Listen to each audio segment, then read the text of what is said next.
financial arrangements directly or indirectly with Mr. William Cosey, who is the present sheriff of Jefferson Parish? I decline to answer on the same ground. Have there been any arrangements that have been made between you and the sheriff and any other officials of government to keep unionization out of Jefferson Parish? I decline to answer on the same ground. Now, according to the information that we have, you are an associate of Mr. Frank Costello, is that right? I decline to answer on the ground of mere intent incriminating. It's the middle of the 20th century. You're a businessman from up north. Your company just sent you and a colleague down to New Orleans for an important meeting. You're excited. After all, you've heard the stories about Crescent City. The food, the music, the culture, and of course, the reputation for a little bit of debauchery. As soon as you and your colleague step off the plane, the heavy, humid air wraps around you. You grab your luggage, you make your way to a line of taxis waiting outside. Sliding into the back seat, you tell the driver your hotel. On the ride, you make small talk, mention you're in town for business, new to the city. The driver perks up. Y'all looking for women? Gambling? He asks casually, like he's offering restaurant recommendations. You're taken back a moment to realize something you hadn't thought about before. In New Orleans, taxi drivers don't just drive taxis. They also connect people to the city's other forms of entertainment. You politely decline, but ask if he knows a good spot for food. Without missing a beat, he tells you Felix's, the best place in town for oysters. After checking into your hotel, you ask the front desk where Felix's is. Find out you're in luck, just a few blocks away. You and your colleague make your way down, and soon you're sitting in front of a tray of oysters and a steaming cup of gumbo. Halfway through lunch, you notice something else. You're right on Bourbon Street. After the meal, curiosity takes over. You decide to take a walk, see what all the fuss is about. Neon lights and signs pulling your eyes in every direction. Burlesque clubs line the street, advertising shows with names like the Oyster Girl. Intrigued, you and your colleague glance at each other, shrug, step inside. One show turns to another, and before you know it's evening, you're strolling down the block, taking in the city's energy. You spot a restaurant called Broussard's. French name, looks classy. You duck inside for dinner, and cap off the night before finally heading back to the hotel. The next morning, the meeting goes well. Better than well. You and your new business partner hit it off. As the meeting wraps, he asks, "Got any plans tonight?" You told him you really hadn't thought about it, but as of right now, no plans. "I'm going to a nice nightclub just outside the city in Jefferson Parish. Care to join?" You figure, why not check it out? That evening, you grab a cab, make the trip. Your new partner meets you at the front door. He valets his car, and three, you step inside. And that's when you see it. A full casino. Tables alive with dice and cards. Live entertainment on stage. Elegant dinners being delivered to tables by waiters in press jackets. For a moment you think, wait, gambling isn't legal here, is it? But then you notice the uniformed Jefferson Parish deputies working security and figure, must be. You spend the rest of the evening drinking, eating, and trying your luck at the tables, soaking in a side of New Orleans you never expected to see. On the flight home, you and your colleague can't stop talking about everything you experienced, the food, the clubs, that hidden casino. But there's one thing neither of you realizes. That taxi driver? He got a kickback, a finder's fee if you will, for steering visitors to mob-run gambling and prostitution spots. Felix's, where you had those oysters, owned by a Mafia bookmaker named Sam Saya, who ran his gambling operation in the back room. Every burlesque club you stepped into, mob run. The cozy French restaurant you wandered into, owned by Joe Marcello. And that nice casino you ended the trip with, that belonged to none other than Carlos Marcello and Frank Costello. Without even knowing it, every step of your trip put money straight in the pocket of the boss himself, Carlos Marcello. This is going to be part 2 of the Carlos Marcello story. In part 1, we discussed kind of his early life, and now we're moving on from there. The link to the first one will be in the description, so let's get started. By the late 1930s, he had built a thriving slot machine operation. It was spanning Jefferson Parish, St. Bernard Parish, St. Landry Parish. Slot machines were everywhere. They were in bars, pharmacies, general stores, pretty much any business he can get into. And with a 2/3 stake in this business, he was making some serious money. The 1940s were coming up, and he was about to make some big moves that were going to transform his life and his eventual empire. World War II was raging on, and Carlos, not being a citizen, didn't have to worry about the draft. It was about the only time in his life that not being a citizen worked in his favor. So for him, the war years, they were just a financial gold mine. New Orleans was a bustling port for service members, so created a skyrocketing demand for the Mafia's their bread and butter, prostitution and gambling. Not to mention all the burlesque and strip clubs he had down there. He continued running his business without much interruption. During this time, he also caught the attention of Frank Costello, which is a name I'm sure you know because he was one of the most influential mob figures in the country at that time. After World War II, Costello and Meyer Lansky, they recognized the potential in Louisiana. Together, they planned to open a luxurious casino in Jefferson Parish, and they brought Carlos in as a partner, which they couldn't just muscle in Louisiana. There was a mafia there. And they gave Carlos a 12.5% stake on the operation. The result was the Beverly Country Club. It was a sprawling illegal casino that operated right out in the open. The Beverly spared no expense. They hosted top entertainers, and they offered all the amenities of a top-tier Las Vegas casino. To the untrained eye, it looked completely legitimate. Visitors could cash in their chips and play without even realizing they were in the middle of a massive illegal operation. At its peak, the Beverly was considered one of the most lavish casinos in the country, legal or otherwise. But the Beverly wasn't Carlos's only venture. He had more or less upscale casinos, including the Southport Club, Club Forest, O'Dwyer's, and some more. But the Beverly was his crown jewel and the hub of his busy dealings. Carlos ended up setting his office up right inside the casino. All these casinos, they were able to operate openly thanks to the police and politicians. But let's be for real. They weren't allowing him to operate just because they were such good friends with him. Louisiana was notoriously corrupt from the governor down to the officer walking a beat, which led to another of the many legends about Carlos. They say that he had tailors sew extra long pockets in his pants to keep all the money he needed for payoffs. Whether it's true or not, we'll never know, but it's a fun story to talk about. Around this time, Carlos reached another major milestone in his rise to power. The reigning boss of New Orleans Mafia, Sam Carallo, was deported back to Italy. Just like Carlos, Sam was not a U.S. citizen. With Carlos' departure, the position of boss was left wide open.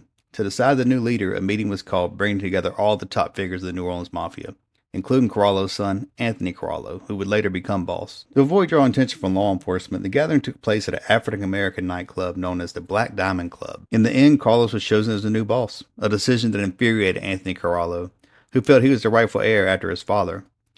Who exactly attended this meeting remains kind of a subject of debate.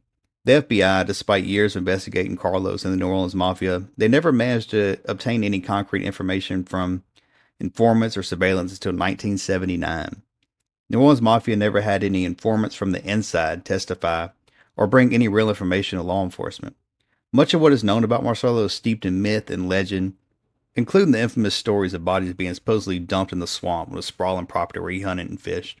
While such claims can't entirely be dismissed, it's unlikely they happen at the scale that's been sensationalized over the years. It's hard to talk about Carlos without mentioning his favorite restaurant, which was Mosca's. If you ever saw the place, you'd never guess it hosted one of the most powerful mafia bosses in the country.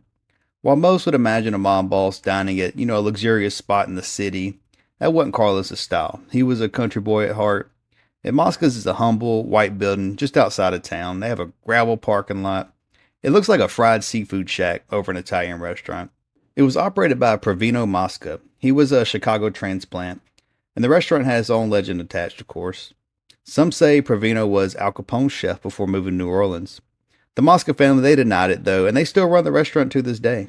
So if you're ever in New Orleans, go take a trip out to West Wago and try it out. Get your own little taste of Louisiana Mafia history where Carlos would hold court a lot of times. To say the 1940s was a good decade for Carlos is an understatement. He was rubbing elbows with the country's most powerful mobsters. In 1946, he attended the infamous Havana meeting, where the major families gathered to discuss leadership and business ventures in Cuba. Years later, whenever Carlos spent time at his fishing camp in Grand Isle, he'd often gauge off into the Gulf of Mexico toward Cuba and curse the fortune he lost when the country fell out of mob's control.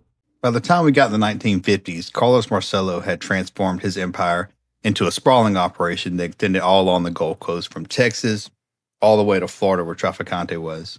His illegal ventures included drugs, gambling, prostitution, and more. He dominated Louisiana's underworld.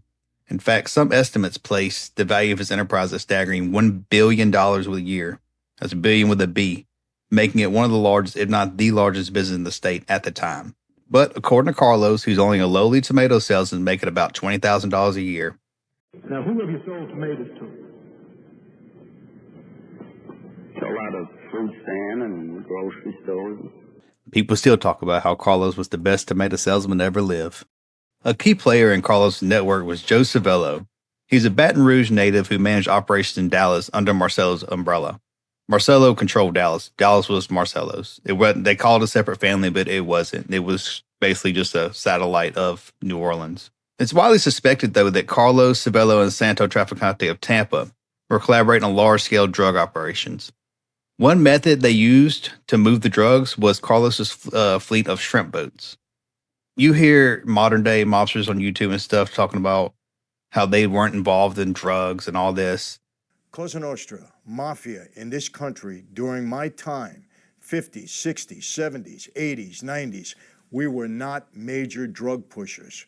In New York, yeah, it might have been law for them not to mess with drugs, but even up there, the bosses turned a blind eye to it. They were getting the money. They weren't saying nothing about it. And even the early days up there, I mean, Luciano was involved with drugs. So they had the pizza connection.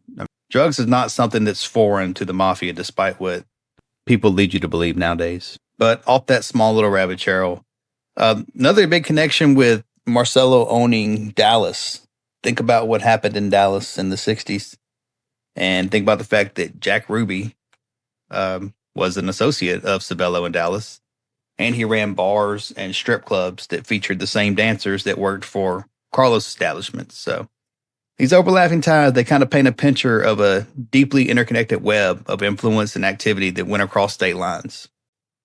Coming up in the mid-1950s, Carlos was a very powerful mafia boss. Yet he largely avoided scrutiny from the FBI. According to mobster Jimmy the Weasel Fratiano, there was a shocking reason for this. J. Edgar Hoover, the longtime FBI director, was allegedly caught in compromising homosexual relations in New Orleans, and Carlos had the photos to prove it, which is right on par with how Carlos operated. While it remains unverified, it's widely suspected Hoover was black belt by the Mafia. You can find this all over the place. They used his sexuality as leverage because, back in the day, you couldn't just be out there and be gay and run the FBI. Between that and some other things, Carlos, his political influence was growing. He already had the governors, he already had local government, but he's also starting to get some federal level. He was a strong backer of Lyndon Johnson, which is a name, of course, from the Kennedys. In 1958, Carlos opened up another business just outside of New Orleans that would become his permanent headquarters, the Town and Country Motel. If you were looking for Carlos after that point, you'd likely find him back there conducting his business affairs. On display at the motel was a bold, ominous sign reading, "3 can keep a secret if 2 are dead." The 1950s were largely smooth and profitable for Carlos, but not without challenges. Despite his growing empire, the U.S. government was constantly trying to deport him back to Italy, or France, or Africa, or Guatemala, whichever they chose. It was a battle that Carlos fought fiercely, filing at least 35 appeals to block his removal. To outmaneuver these efforts, Carlos secured a forged Guatemalan birth certificate, which conveniently claimed he was born in Central America rather than in Italy or Tunisia. This kept him from being sent across the ocean, but it was a decision that would come back to haunt him. A few years later, Robert Kennedy took advantage of this and actually deported him to Guatemala. So, link in the description of that video. I've already done that one. Carlos saw Guatemala as more advantageous to be deported to because there's not an ocean separating him from his businesses. It would just be the Gulf. And not to mention the South American dictators that were always friendly to mobsters. Despite the ease of 1950s besides the deportation stuff, 1959, it marked the beginning of a more turbulent period, not just for Carlos, but for all the Mafia. He found himself under the spotlight during the McClellan Senate hearings, where he was aggressively questioned by Robert Kennedy, who was the chief counsel of the committee. Robert Kennedy made a lot of people mad with this, because he went after a lot of the top mob figures of that time. The committee exposed a lot more of Carlos's enterprise than he wanted. But before Carlos made his appearance during the hearing, former FBI agent Aaron Cohn provided testimony. He ran the Metropolitan Crime Commission in New Orleans, which was a civilian agency that investigated the crime, especially organized crime around New Orleans. I mean, the government wasn't doing it, so I guess they decided, the citizens got together and decided they needed a civilian side to do it. But that's who he was, so he knew all the workings of the Marcello mob. Cohn detailed everything from Marcello's first arrest to his immigration status and the wide range of illegal enterprises he controlled. Among these were his use of slot machines and pinball machines, which were both cleverly repurposed as gambling devices. He also described an investigation involving Marcello and the Jefferson Music Company, which distributed the jukeboxes and stuff like that. They owned a radio station, which, I mean, radio station not as in like a music radio station, but more like a dispatch radio station. They used this what they said was in servicing pinball machines. So if someone needs service, they can call on the radio and get a mechanic out there to fix their machines. However, since these machines were predominantly used for gambling, the FCC launched an investigation. So a tense back and forth ensued during the hearings between Cohn and the senator regarding the legality of dispatching mechanics to service illegal machines. So it's kind of interesting that he got investigated by the FCC. I don't know of any other mobster that got investigated by the FCC like that. So he might be the only one. But Cohn painted a vivid picture of Marcello's empire. He described how it stretched along the Gulf Coast into Dallas as far north as Missouri. He identified Jefferson Parish, particularly Gretna, as the heart of Marcello operations. Remember, Marcello wasn't really operating directly in New Orleans. He had people in New Orleans, of course, but he himself was not a New Orleanian. He was Jefferson Parish all day. Another story Cohn recounted that was kind of interesting and highlighted the impunity in which Marcello operated in Jefferson Parish. In 1948, a protest was held outside the courthouse against the local sheriff, Jefferson Parish sheriff. A news photographer covering the event snapped some photos of the protesters and attempted to leave. As he was trying to drive away, he was stopped by Marcello and his bodyguard. They took his camera, they destroyed it, and they backed him against a wall while rummaging through his pockets, so basically robbing him. And despite several Jefferson Parish deputies standing nearby, no one intervened. The photographer tried to attempt to press charges against Marcello, but unsurprisingly, the case was never prosecuted. And this was a robbery case, so that's like a... But this incident, it epitomized Marcello's ability to control Jefferson Parish. He was the most powerful man there, for sure. So Cohn, he continued to detail everything about Carlos's enterprise. And then it was time for Carlos to take the stand. He invoked the Fifth Amendment at least 140 times, which infuriated Kennedy. Carlos just sat there kind of cool, calm, and collected with his dark sunglasses on, just exuding an air of confidence, and it just added to Kennedy's frustration. But to Marcello's credit, this was an improvement from the Kefauver hearings, because in 1951, he pled the Fifth 152 times. So he did a little better. They should have been happy with him. One of the memorable exchanges with this kind of Carlos protected where he was born. He knew about his immigration cases, but the senator asked him how long he'd been in the United States, when Carlos answered 48 years.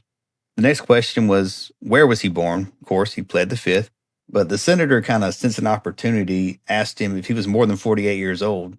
And true to form, Marcello once again said, I plead the Fifth.